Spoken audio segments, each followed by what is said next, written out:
يا رب قربنا وباركنا لنعمل صالحا. Waktu itu termasuk nikmat yang paling sering dilalaikan. Rasulullah sallallahu alaihi wasallam bersabda, "Ni'matani." Ada dua nikmat. Maghbunun bihima katsirun minan nas. Di mana manusia banyak melalaikannya. Apa itu? As-sihhatu wal faragh. Nikmat sehat dan nikmat sempat waktu luang. Imam Hasan Al-Basri mengatakan, "Ya ibna Adam, innaka antal ayyam." Wahai anak Adam, sesungguhnya kalian itu adalah kumpulan dari bilangan hari-hari. Kullama dhahaba yaumuka dhahaba ba'duka. Setiap kali hari berganti, maka satu bagian tubuhmu juga hilang. Ya. Tidak ada penyesalan yang melebihi penyesalanku ketika ada hari di mana matahari tenggelam di ufuk barat yang dengannya ajalku berkurang semakin dekat, tetapi amalku tidak bertambah. Sebuah nasihat yang sangat indah jemaah sekalian untuk kita renungkan bersama. بين الرجاء والخوف قلبي طائر. Bapak Ibu sekalian, Assalamualaikum warahmatullahi wabarakatuh. Alhamdulillahi wa kafa, wassalatu wassalamu ala nabiyyina Muhammad al-Mustafa wa ala alihi wa ashabihi wa man tabi'al huda. Wa qala ta'ala, ya ayyuhalladzina amanu taqullaha wa qulu qawlan sadida yuslih lakum a'malakum wa yaghfir lakum dhunubakum wa may yuti'illaha wa rasulahu faqad faza fawzan 'azima. Amma ba'd, subhanakallahumma la 'ilma lana illa ma 'allamtana wa la sahla illa ma ja'altahu sahla. Rabbana zidna 'ilman nafi'a warzuqna fahma. Bapak-bapak dan ibu-ibu jamaah sekalian rahimakumullah, yang semoga selalu dirahmati Allah Subhanahu wa taala. Kita memuji Allah, bersyukur kepada Allah atas limpahan nikmat yang diberikan pada kita. Nikmat yang begitu banyak, nikmat yang kita meyakini tidak ada seorang pun yang sanggup menghitungnya. Sebagaimana yang disebutkan oleh Allah Azza wa Jal dalam surat Ibrahim 34, surat An-Nahl 18, wa in ta'uddu ni'matallah la tuhsuha. Jika kalian menghitung nikmat Allah, maka kalian tidak akan sanggup menghitungnya. Bahkan Bapak Ibu, karena begitu banyaknya nikmat yang Allah berikan, kita ini sering hanya mampu untuk melalaikan. Kita ini sering hanya mampu untuk melupakan kalau sedang diberikan nikmat oleh Allah Subhanahu wa taala. Olehnya mari kita selalu berusaha untuk memperbaiki rasa syukur kita kepada Allah dengan cara menggunakan segala nikmat yang Allah beri sebagaimana yang diperintahkan oleh Allah Subhanahu wa ta'ala. Bapak-bapak dan ibu-ibu kaum muslimin wal muslimat rahimakumullah. Di antara perkara yang sangat penting untuk kita perhatikan dan kita jaga sebagai seorang muslim, sebagai hamba Allah Subhanahu wa ta'ala, yaitu masalah waktu. Ya, masalah waktu ini sangat penting untuk kita perhatikan dengan beberapa alasan. Pertama, sebab Allah Subhanahu wa ta'ala mengingatkan kita tentang pentingnya waktu tersebut dalam banyak ayat di Al-Quran. Bahkan Allah bersumpah atas nama waktu-waktu tersebut. Dalam ilmu Al-Quran dijelaskan, apabila Allah bersumpah atas nama makhluk, maka hal itu menunjukkan kemuliaannya. Sesuatu yang penting, sesuatu yang urgen, sesuatu yang sepantasnya diperhatikan dengan baik. Berkaitan dengan waktu ini, Allah bersumpah dari pagi sampai malam. Sejak waktu sebelum subuh Allah bersumpah dalam surat Al-Fajr ayat pertama. Wal fajr. Wal fajri, demi waktu fajar, yaitu menjelang subuh. Kemudian setelah matahari terbit, beberapa saat berikutnya masuk waktu duha. Allah bersumpah lagi. Wad-duha, demi waktu duha. Perhatikan dengan baik. Kemudian di siang hari Allah bersumpah lagi. Surat Al-Lail ayat kedua.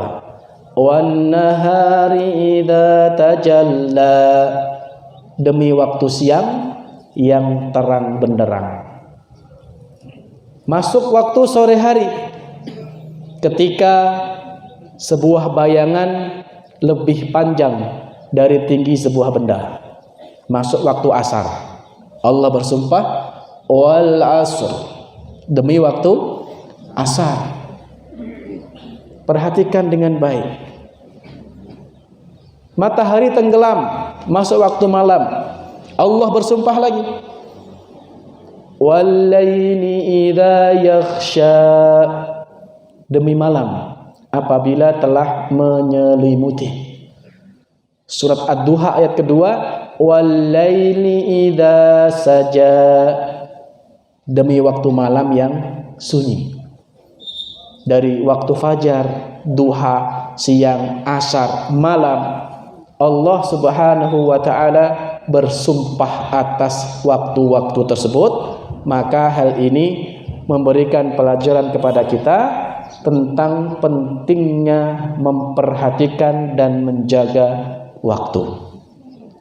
Bahkan Allah tegaskan dalam surat Al-Asr ayat kedua, Innal insana lafi khusr, sesungguhnya manusia itu benar-benar berada dalam kerugian.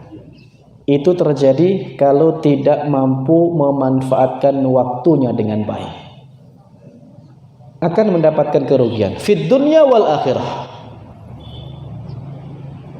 Ini alasan yang pertama. Alasan yang kedua, kenapa kita penting memperhatikan waktu? Karena waktu adalah satu dari 4 perkara yang akan dihisab oleh Allah di hari kiamat kelak, tepatnya di padang mahsyar, di mana Rasulullah sallallahu alaihi wasallam bersabda, "La tazalu qadama 'abdin yaumal qiyamati hatta yus'ala an arba'." Tidak akan bergeser, tidak akan berpindah kedua kaki anak Adam di hari kiamat kelak sampai ditanya 4 hal.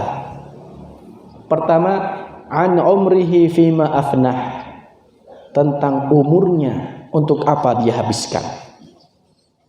Yang kedua, an malihi min aina iktasabahu wa fima anfaqahu, tentang hartanya, dari mana dia dapatkan dan kemana dia belanjakan.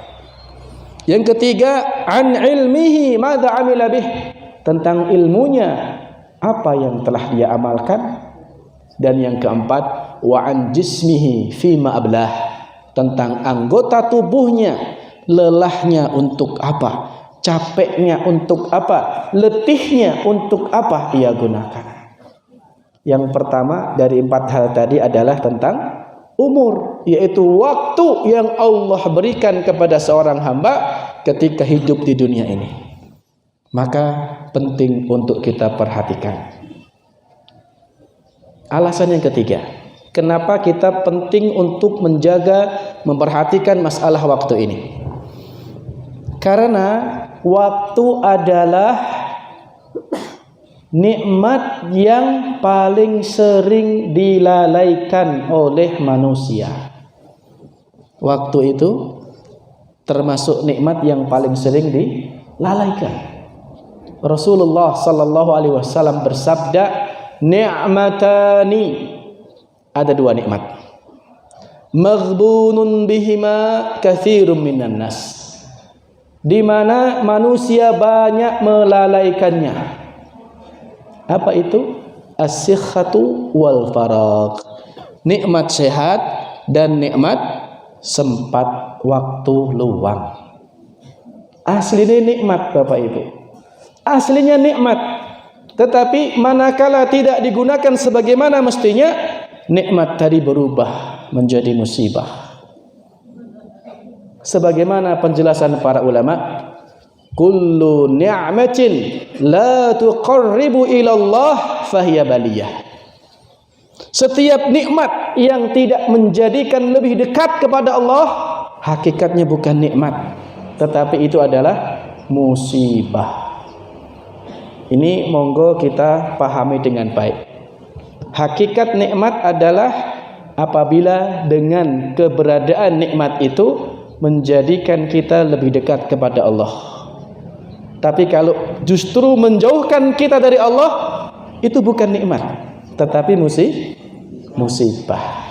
Contoh, jenengan diparingi nikmat berupa kendaraan, mobil, motor, sepeda, jaran, nikmat badan, nikmat badan, nikmat.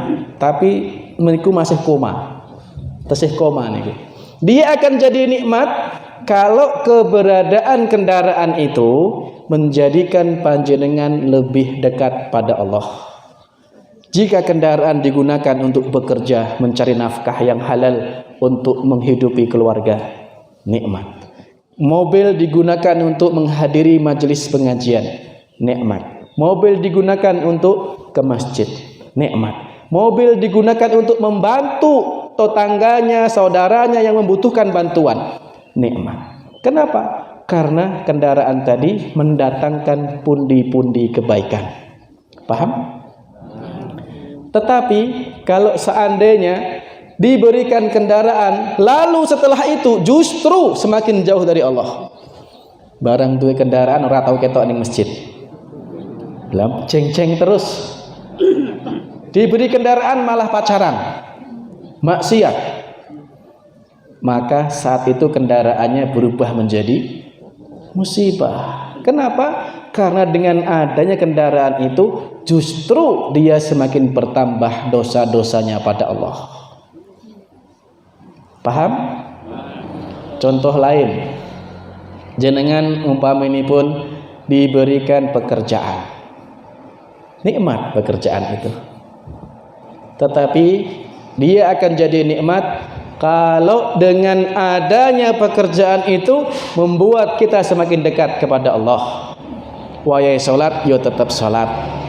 Dalam pekerjaannya tidak ada unsur-unsur maksiat, maka pekerjaan tersebut menjadi nikmat.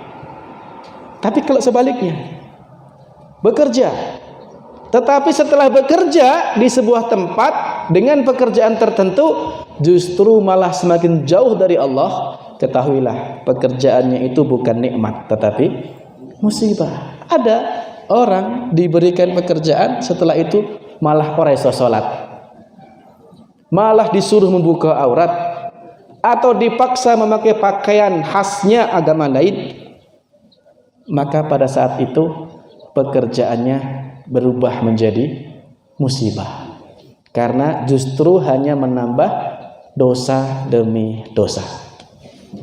Paham ya? Setunggal melih contoh.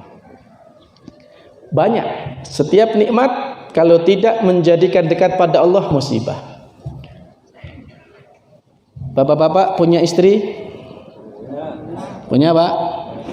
Ibu punya suami? Nikmat napa musibah? Nikmat napa musibah? Racet toh. Ngeten. Tadi kan kaidahnya jelas. Kullu ni'matin la tuqarribu ila Allah fahiya baliyah. Kalau bojone kita itu tidak menjadikan lebih dekat kepada Allah, itu namanya musibah. Paham?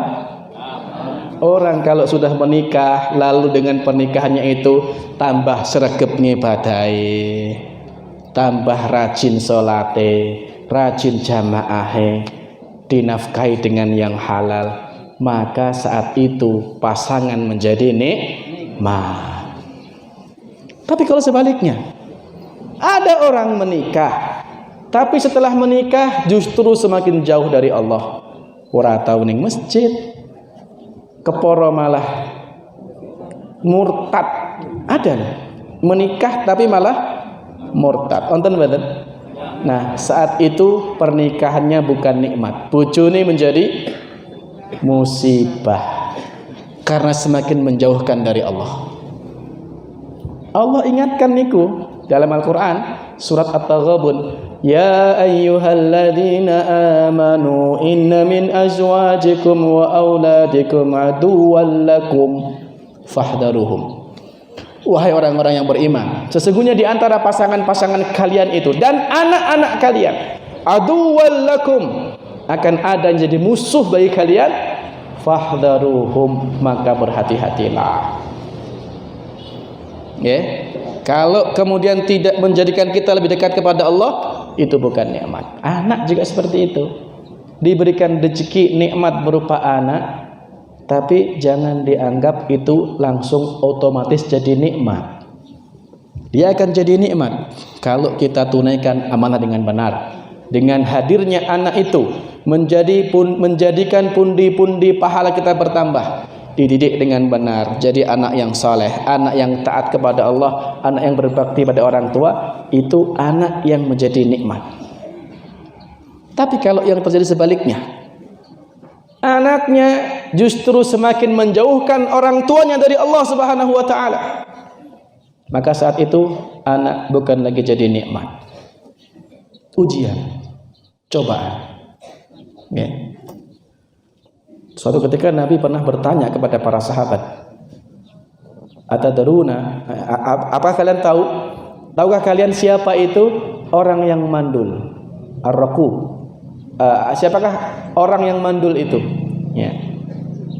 Para sahabat menjawab, Allah wa Rasul. Para sahabat menjawab, alladzi la yulad lahu, yaitu orang yang tidak punya anak. Ya. Orang yang mandul adalah orang yang tidak punya anak. Tapi kata Nabi kita tidak. Beliau menjelaskan, orang yang mandul itu adalah orang yang punya anak, tetapi anaknya tidak memberikan manfaat sedikit pun baginya di akhirat. Tidak mampu mengantarkan orang tuanya masuk ke dalam surganya Allah Subhanahu wa taala. Meskipun banyak anaknya, tapi hakikatnya dia mandul. Ya. Jadi mandul yang sebenarnya itu adalah orang yang punya anak ning anake ora iso ngangkat wong tuane masuk ke dalam surga. Tidak bisa menjadi aset yang baik untuk kedua orang tua. Maka mari kita perhatikan pendidikan anak-anak kita, pergaulan anak-anak kita, agar kemudian kelak menjadi aset tambahan yang memberatkan pahala kebaikan kita di hadapan Allah Subhanahu wa taala. Nah, Bapak-bapak dan Ibu-ibu rahimakumullah, ini tadi 3 alasan kenapa kita penting memperhatikan masalah waktu ini. Berikutnya, mari kita lihat bagaimana para salafus saleh betul-betul mencontohkan kepada kita memperhatikan waktu mereka dengan baik. Banyak nasihat-nasihat yang disampaikan oleh para ulama. Di antaranya Imam Yahya bin Mu'adz rahimahullah dalam kitab Lataiful Ma'arif mengatakan, al-lailu tawilun fala tuqassirhu bimanamika. Malam itu panjang, tapi jangan engkau pendekkan hanya dengan tidur saja. Malam itu aslinya panjang, tapi jangan engkau jadikan pendek tinggal turu tok.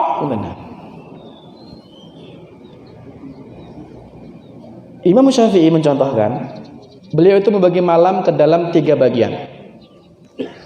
sepertiga untuk ilmu. Sepertiga malam beliau membaca, menghafal, mutalaah, diskusi, istinbat, dan aktivitas ilmu lain. Sepertiga malam tidur, istirahat, hak untuk tubuh. Sepertiga malam lagi beliau sudah bangun. Untuk apa? Qiyamul lail, tahajud, Pak. Tahajud. Ini beliau membagi malam seperti itu. Wal islamu naqiyun fala tudannishu bi athamika. Dan Islam itu bersih, jangan engkau kotori dengan dosa-dosamu. Kata Imam Yahya bin Mu'adz rahimahullah. Imam Hasan al-Basri mengatakan, ya ibna Adam innaka antal ayyam. Wahai anak Adam, sesungguhnya kalian itu adalah kumpulan dari bilangan hari-hari. Kullama dhahaba yaumuka dhahaba ba'duka. Setiap kali hari berganti, maka satu bagian tubuhmu juga hilang. Makanya Ibnu Mas'ud radhiyallahu anhu mengatakan, ma nadimtu ala syai'in min nadami ala yaumi gharabat samsuhu wa naqasa fi ajali wa lam yazid amali. Tidak ada penyesalan yang melebihi penyesalanku terhadap suatu hari di mana matahari tenggelam, yang dengannya umurku berkurang tetapi amalku tidak bertambah. Ya. Tidak ada penyesalan yang melebihi penyesalanku ketika ada hari di mana matahari tenggelam di ufuk barat, yang dengannya ajalku berkurang, semakin dekat, tetapi amalku tidak bertambah. Sebuah nasihat yang sangat indah jemaah sekalian untuk kita renungkan bersama. Oleh karena itu, kita juga perlu untuk memahami bagaimana sifat dan karakteristik waktu itu. Sifat dan karakteristik waktu. Di antaranya, yang pertama, waktu itu akan terus berlalu dan tidak pernah berhenti. Waktu akan terus berlalu dan tidak berhenti. Jenengan tidak bisa menghentikan waktu. Satu-satunya manusia yang pernah diizinkan oleh Allah untuk menghentikan waktu itu pernah terjadi. Jadi satu-satunya manusia yang diizinkan oleh Allah menghentikan matahari sehingga tidak beredar. Ada yang tahu? Bukan, gerhana nggak berhenti waktunya, Pak. Pak Kaswara? Nabi Musa? Enggak, hampir tapi bukan. Bapak-bapak? Nabi siapa? Harun? Bukan. Nabi Yusha. Ya, Nabi Yusha bin Nun. Ya, Nabi Yusha.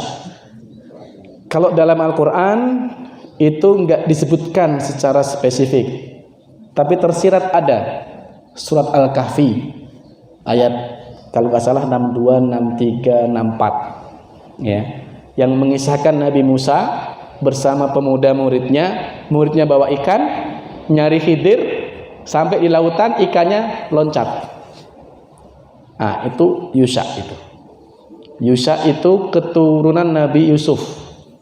Nabi Musa keturunan Lawi bin Yakub, jadi kakaknya Yusuf, sehingga Yusha dengan Musa itu sepupu. Yusha bin Nun.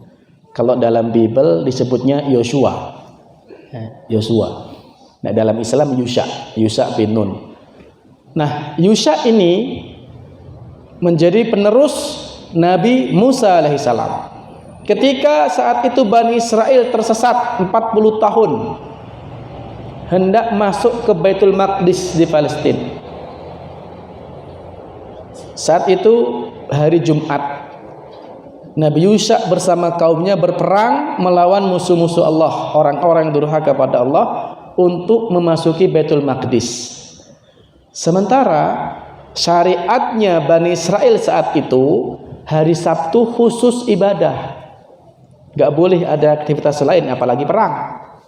Nyari ikan aja gak boleh ya, apalagi berperang. Nah hari Jumat sudah sore, perang belum selesai. Nabi Yusha kemudian khawatir, ini kalau sampai malam gak selesai perangnya, besok gak bisa lanjut perang, nanggung ya kan. Maka Nabi Yusha minta kepada Allah agar matahari berhenti dulu, jangan bergerak ya. Kata Nabi Yusha, wahai matahari, sesungguhnya engkau adalah makhluk yang diutus dan aku juga makhluk yang diutus. Aku minta kepadamu jangan beredar dulu, jangan malam dulu.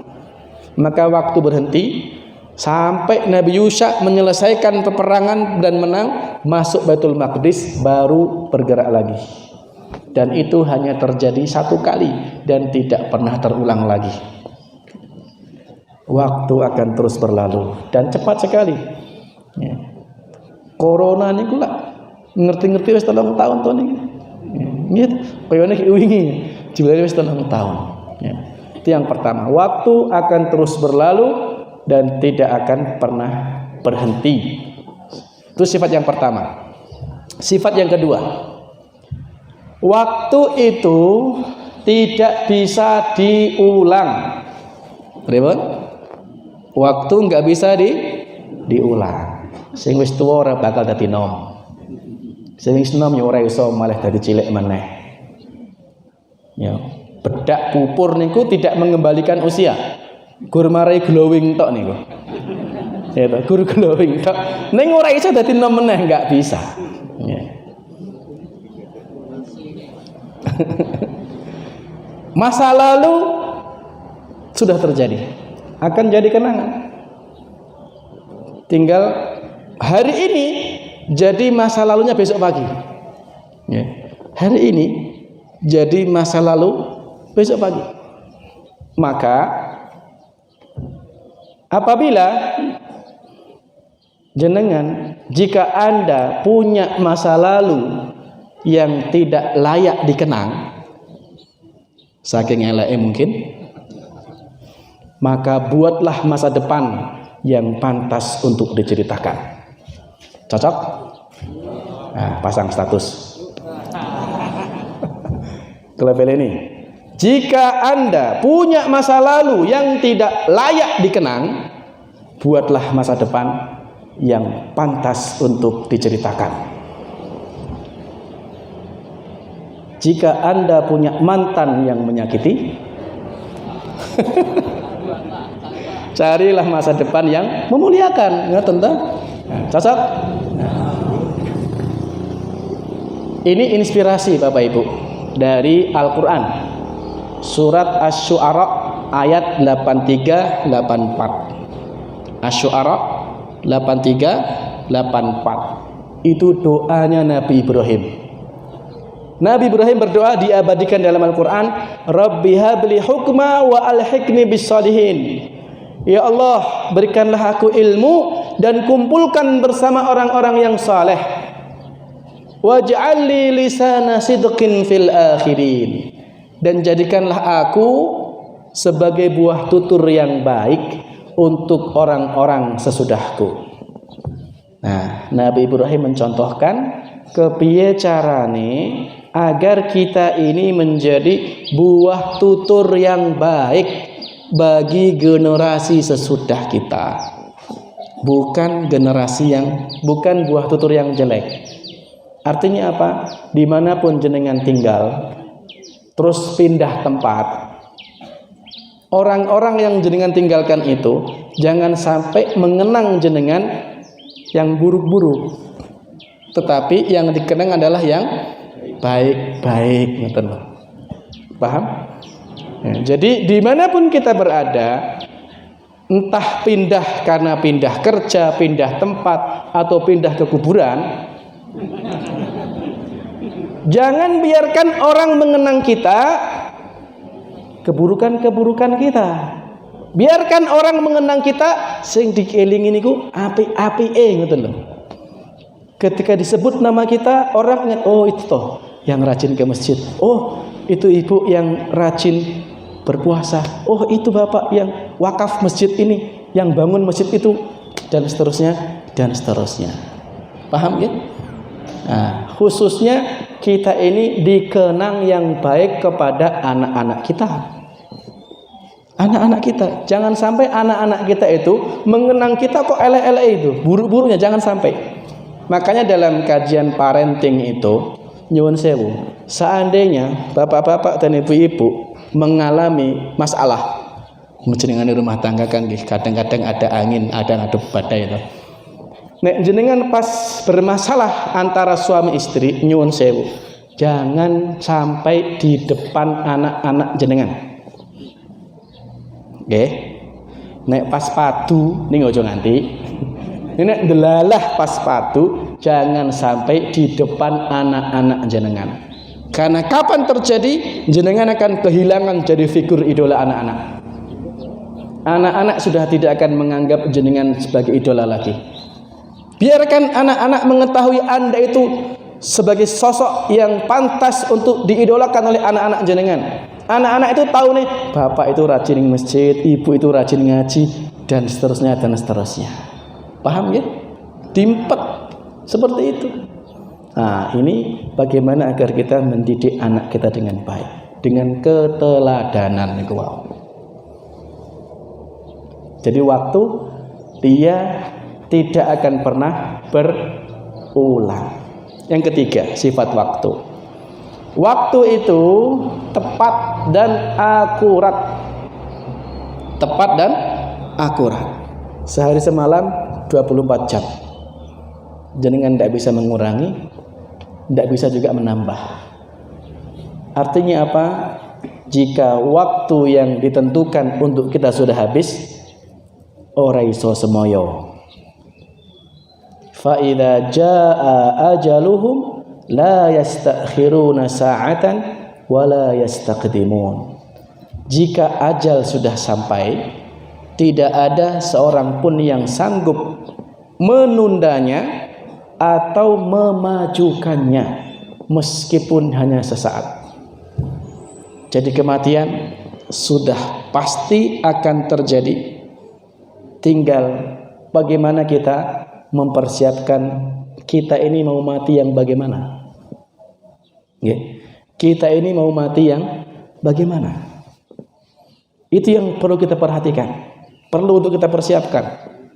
Kadang-kadang kita ini hanya sering mempersiapkan kepiye carane urip kepenak, piye carane urip enak, tapi lupa piye carane mati enak, mati dengan husnul khatimah.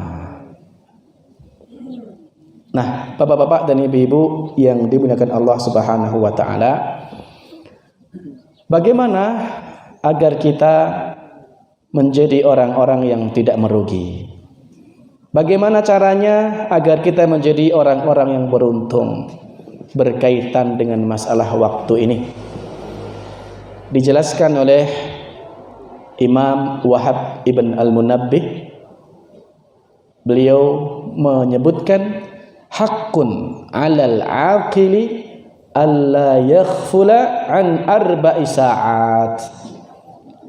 Sudah sepantasnya bagi orang yang berakal tidak mengabaikan 4 waktu. 4 waktu. Kalau 4 waktu ini kita jaga dengan baik, maka kita dengan izin Allah Subhanahu wa taala tidak akan menjadi orang-orang yang merugi. Apa saja? Yang pertama, sa'atin yunaji fiha rabbahu. Waktu di mana seorang hamba meluangkan dirinya untuk bermunajat pada Allah Subhanahu wa taala, beribadah khusus untuk Allah Subhanahu wa taala.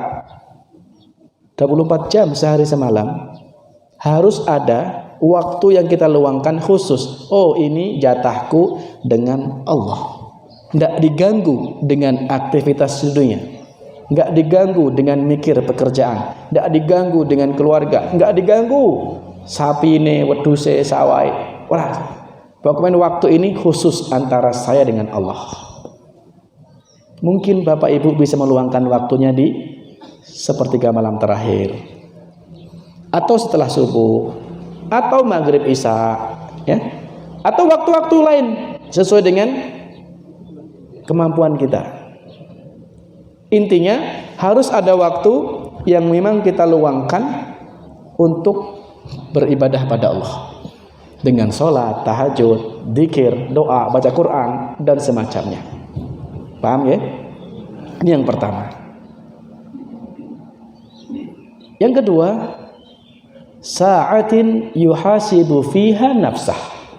Waktu di mana seorang hamba senantiasa muhasabah diri, evaluasi dan introspeksi, ngitung amale. Muhasabah. Mungkin sebelum tidur kita muhasabah diri kita.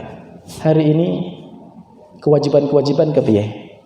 Hari ini sunah-sunah kepiye? Hari ini dosa karo sapa wae. Kalau kita berbuat salah pada orang, maaf, segera minta maaf. Ya, kalau ada yang kurang, kita tingkatkan. Nah, jadi muhasabah itu akan membuat kita termotivasi untuk meningkatkan ibadah kita. Ibarat orang yang berdagang, ya, lalu bermuhasabah, itu dia akan lihat dia akan lihat modalnya, lalu dia akan lihat untung dan ruginya. Kalau pada hari itu dia mendapatkan kerugian, dia akan segera untuk bagaimana caranya memikirkan menutup kerugian itu. Itu muhasabah seperti itu. Kita lihat bagaimana dosa-dosa kita dan bagaimana pahala-pahala kita. Seberapa maksiat kita, seberapa kebaikan kita. Kita hitung-hitung itu. Ya. Kalau kita dapatkan kok masih banyak maksiatnya nih, segera bertobat, segera istighfar. Ya. Ini diantara makna muhasabah. Di antara makna muhasabah yang lain adalah dengan membandingkan antara nikmat yang Allah berikan pada kita dengan banyaknya ibadah kita kepada Allah. Sekali-sekali kita perlu untuk seperti itu Bapak Ibu. Coba kita bayangkan nikmat yang sudah kita terima dari lahir sampai sekarang, banyak sekali. Terus jenengan banding ke ngibadahi sepiro? Sebanding mboten? Sebanding mboten Bu? Nek jujur enggak sebanding? Nek jujur loh. Ya, kalau kita jujur, ibadah kita itu sangat-sangat sedikit dibandingkan nikmat yang telah Allah berikan kepada kita. Ya, maka dengan muhasabah kita akan berusaha untuk memperbaiki kualitas dan kuantitas ibadah kita. Saya teringat ada pesan dari Imam Ghazali. Beliau mengatakan al-uqala'u yastahyuna ay yatlubu sil'atal ghaliyah bi thamani tafah. Orang yang berakal itu isin nek njaluk barang apik ning bayari murah. Nek wong duwe akal niku isin, Pak. Pripun niku? Beda ya. Nek kita kan karepe barange apik ge bayare murah. Ya ta? Nek Imam Ghazali mboten, Pak. Imam Ghazali itu malah mengingatkan wong nek duwe akal ki kudune isin barang apik kok regane murah. Barang apik ki wajar larang wong apik ngeten lho. Justru nek barang apik njaluk murah itu dolim, mendolimi orang lain itu, nggak fair.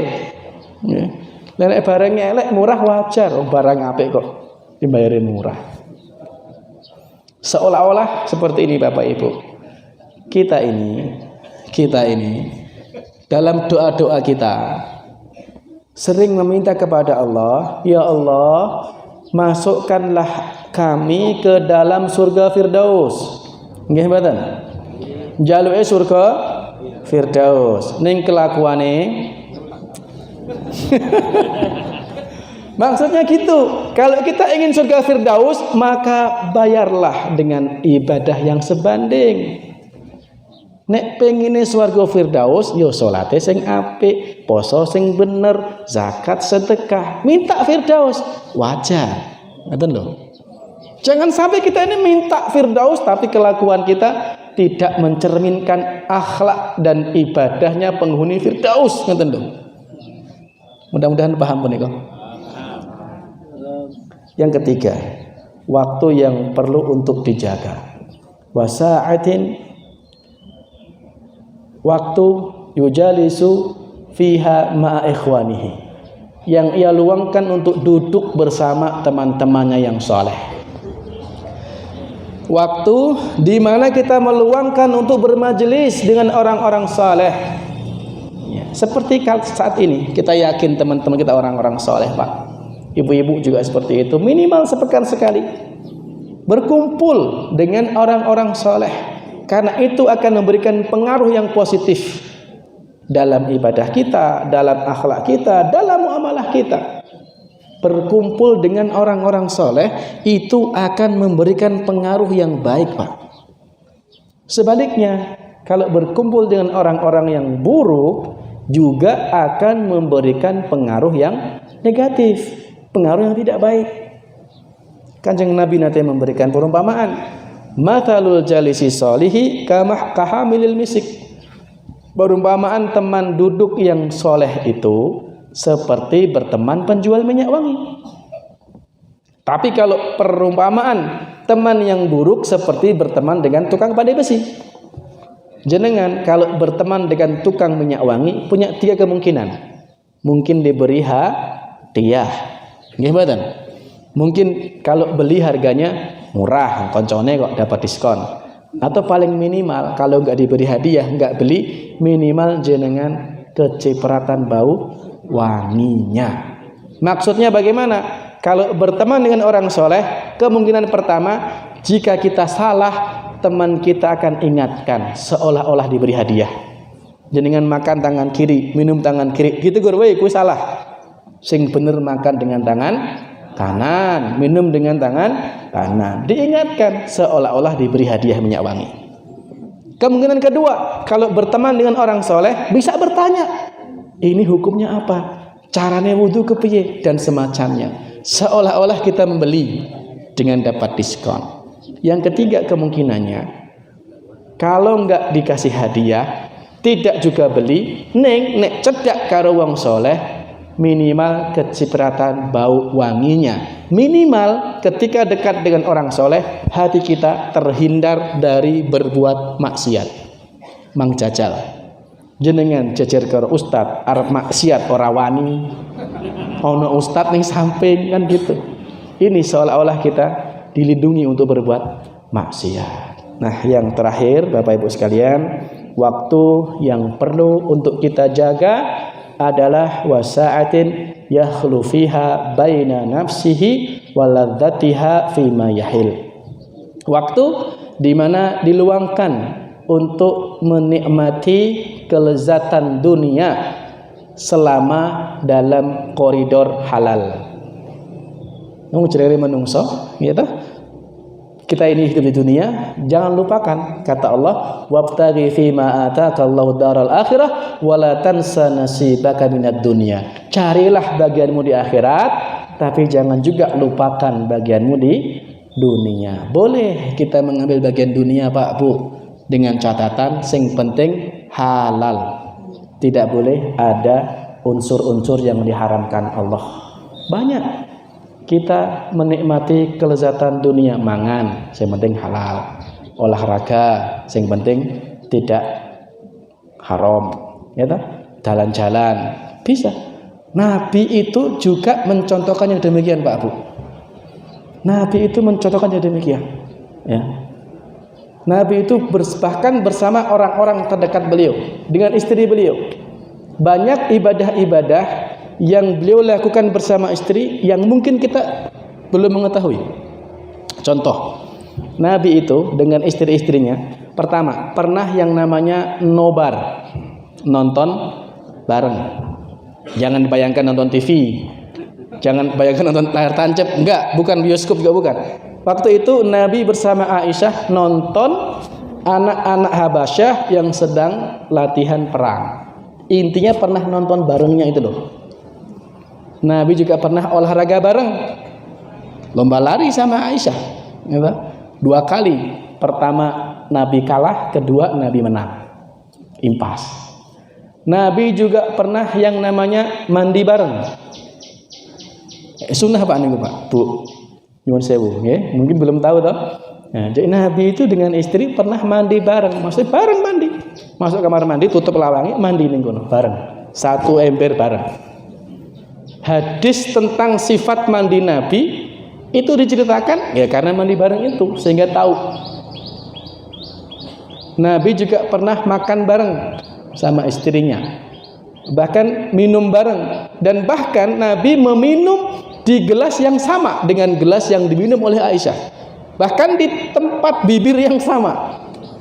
Ini bagaimana di antara cara Nabi dalam menjaga keharmonisan dalam rumah tangga itu, ya, bersama-sama dengan istri.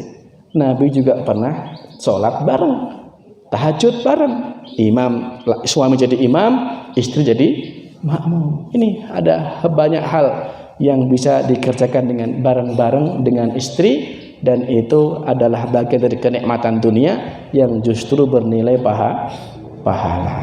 Ini yang dapat kita sampaikan pada pagi hari ini. Semoga ada manfaatnya. Kurang lebihnya mohon dimaafkan. Hadanallahu wa iyyakum ajmain. Wa akhiru da'wana alhamdulillahi rabbil alamin. Materi tadi itu satu judul dalam buku ini. Ada 54 judul. Nek kersa niku ten wingking wonten. Ganti ongkos cetak 50.000. Wassalamualaikum warahmatullahi wabarakatuh.